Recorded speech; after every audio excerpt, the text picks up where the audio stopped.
পানিহাটিতে প্রাক্তন তৃণমূল কাউন্সিলর গ্রেফতার এবং তিনি নির্মল ঘোষ, প্রাক্তন বিধায়ক নির্মল ঘোষের ঘনিষ্ঠ। নির্মল ঘোষের বিরুদ্ধে ভুরি ভুরি অভিযোগ ওই এলাকায়, আর এবার তোলাবাজি, জমি দখল, এই সব অভিযোগে গ্রেফতার হলেন এই হিমাংশু দেব, তৃণমূল কাউন্সিলর। তিনি গ্রেফতার হলেন। তোলাবাজি, জমি দখল কবে থেকে করতেন, কত অভিযোগ আছে তার বিরুদ্ধে, কথা বলবো সুবীরের সঙ্গে। কারণ এতদিন কেন তার বিরুদ্ধে কোনো ব্যবস্থা নেওয়া হয়নি? ত্রাস ছিলেন ওই এলাকার এই হিমাংশু দেব। দেখো, একদিকে এই যে 25 নম্বর ওয়ার্ড পানিহাটি পৌরসভার কাউন্সিলর তৃণমূলের হিমাংশু দেব, তার নামে তৃণমূল সরকারের আমলে একাধিক অভিযোগ দায়ের হয়েছিল খড়দহ থানা এবং ভোলা থানাতে। খড়দহ থানাতে যে অভিযোগ দায়ের হয়েছিল সেটা হচ্ছে যে তার নামে অভিযোগ ছিল যে তোলাবাজি থেকে শুরু করে অবৈধভাবে জমি দখল করেছিল এই তৃণমূল কাউন্সিলর হিমাংশু দেব। এবং সরকারের পালাবদলের পরই কিন্তু এই যে অভিযোগ জমা পড়েছিল সেই অভিযোগের ভিত্তিতে সোদপুর থেকে এই যে কাউন্সিলর হিমাংশু দেব তাকে কিন্তু খড়দহ থানা পুলিশ গ্রেপ্তার করেছে। পাশাপাশি আমাকে জানি নাকি পুলিশি সূত্র থেকে যেটা জানা যাচ্ছে যে হিমাংশু দেব তিনি কিন্তু প্রাক্তন বিধায়ক নির্মল ঘোষের ঘনিষ্ঠ। নির্মল ঘোষ এবং তার ছেলে তীর্থঙ্কর ঘোষ লটারি প্রতারণার অভিযোগের পর থেকে কিন্তু তারা পলাতক রয়েছে এবং তাকে কিন্তু প্রাক্তন বিধায়ক আর তীর্থঙ্কর ঘোষ মানে বিধায়কের ছেলে, তারা পলাতক কবে থেকে? একদম আমরা লটারি প্রতারণার 1 কোটি টাকা লটারি প্রতারণার অভিযোগ দায়ের হয়েছে প্রাক্তন বিধায়ক নির্মল ঘোষ এবং তার ছেলের বিরুদ্ধে, এবং তারপর থেকে কিন্তু বিধায়ক তার ছেলে পলাতক রয়েছে। তারা কোথায় আছে, কারণ ঘনিষ্ঠ যে রয়েছে হিমাংশু দেব তিনি জানেন কিনা এই নিয়েও কিন্তু দফায় দফায় তাকে জেরা করা হয়, এমনটা কিন্তু পুলিশ সূত্র থেকে জানা গিয়েছে এবং আজকে তাকে বারাকপুর আদালতে পাঠানো হয়েছে। বেশ।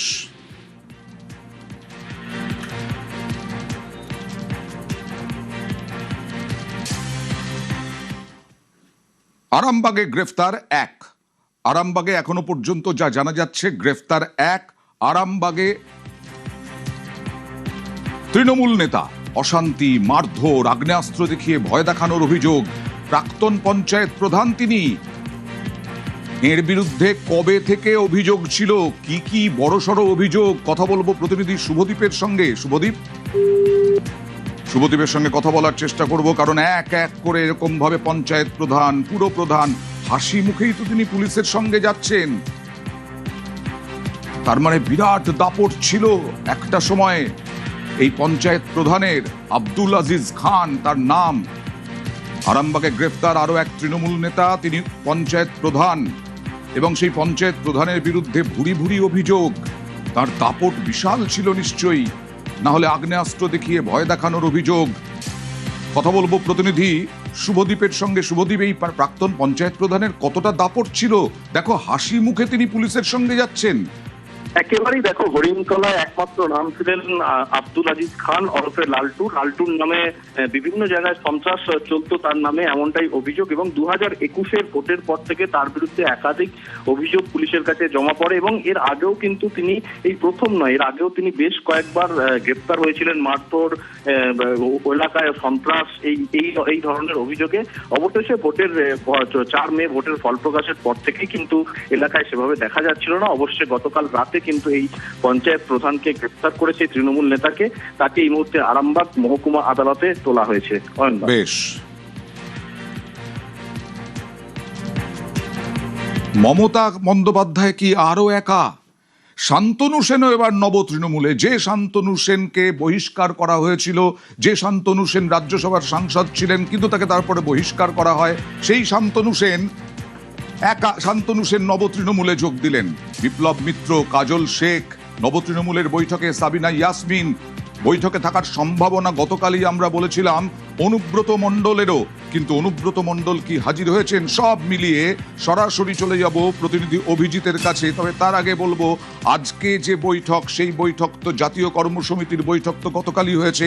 আজকে কিসের বৈঠক এবং শান্তনু সেন সহ আরো নতুন কেউ যোগ দিলেন কিনা নব তৃণমূলে, অভিজিৎ?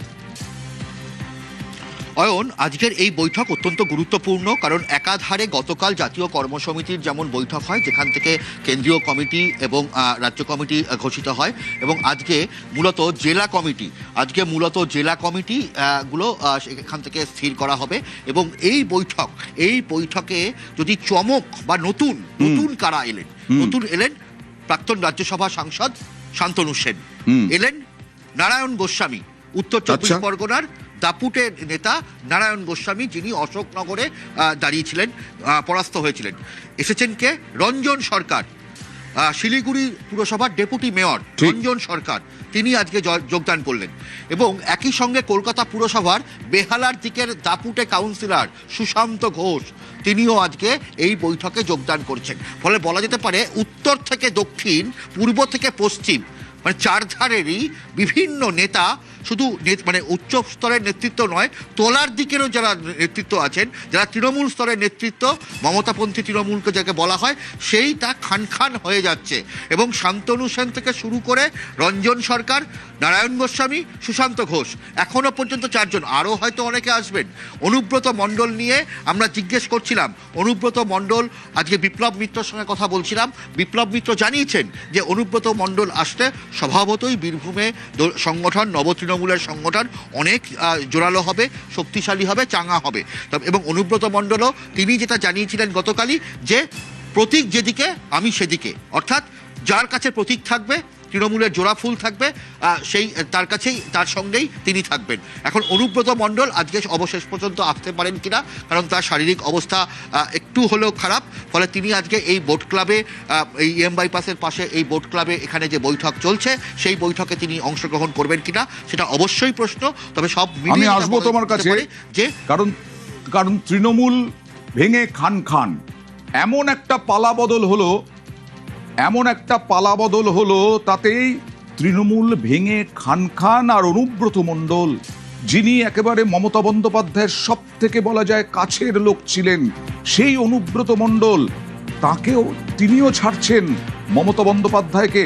আরো একবার চলে যাব প্রতিনিধি অভিজিতের কাছে। অভিজিৎ, আজকে না আসার পেছনে কি আসলে যেটা বলছিলে যে প্রতীক যার দিকে, অনুব্রত তার দিকে, এখনো তো প্রতীক ঋতব্রতদের দিকে বা নবতৃণমূলের দিকে আসেনি, তিনি কি সেটার জন্য অপেক্ষা করছেন, কি জানা যাচ্ছে?